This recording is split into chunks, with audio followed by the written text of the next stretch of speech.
In this tutorial, I'm going to show you how to send audio from one track into another. Now, you might be thinking, what is the point of this? Basically, the point is so you can have a loop going, and then you can kind of start manipulating it, and all the things that you change with the loop, such as the transpose level, or if you have effects on and you're manipulating the parameters of effects, that'll be all saved into a new sample. So if I set up a new audio track, and I'm just going to go to techno, and we'll drag this in so we've got a nice loop going.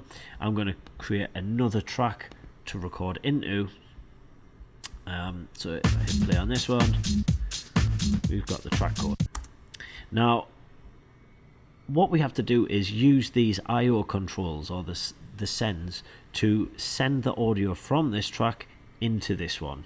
If you haven't got these controls up, we just come over here and it's the IO button.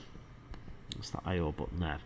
So we can, if we come to here and it says audio 2, so we want to set that to audio 4. So it's sending the audio, instead of sending it to the master channel, it's sending it to this one. So on audio 4, we need to say we want audio from audio 3. So we change this to audio 3. Now we need to basically tell this track to be listening out for input. So we use the track arm so we can record, and we want to tell this track to listen. So as soon as we hit play, you can see it's listening and the audio is going in. So if we want to record, we just click in one of the empty spaces here, so click record, and now you can see it's recording that sample. If we double click on this one, we can then start messing with it. So change, just bring these down, so we can change the pitch. So and all that'll be getting recorded into here. We can even then start playing with the warp markers.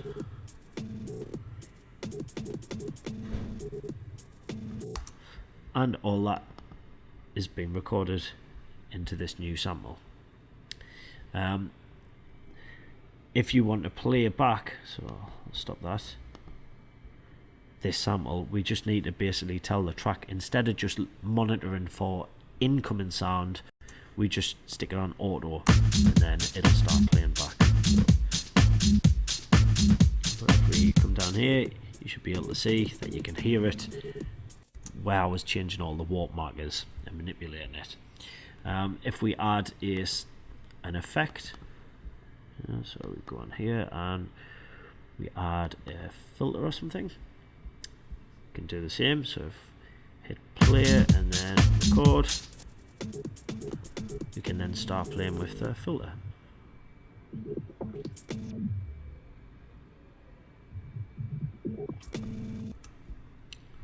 And now that's been saved as a new sample.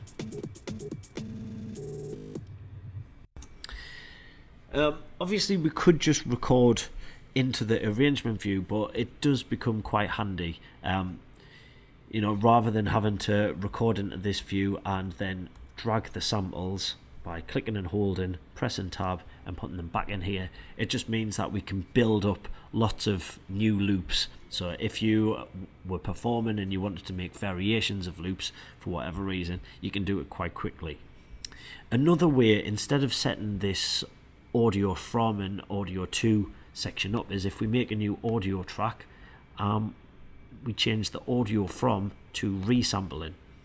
Now what that'll do is it'll listen out for all other audio and just record all audio tracks. The downside to that is if you have 50 tracks all running and all playing, it'll record the audio from all of them. So if you just want to record a single loop, it's better to use this audio from and to. You could go through and turn each track off, but that's a bit of a pain. And to be honest, for later on, you can get more creative using this routing. You know, further down the line, it'll benefit you if you learn how to route audio rather than just using the resampling all the time.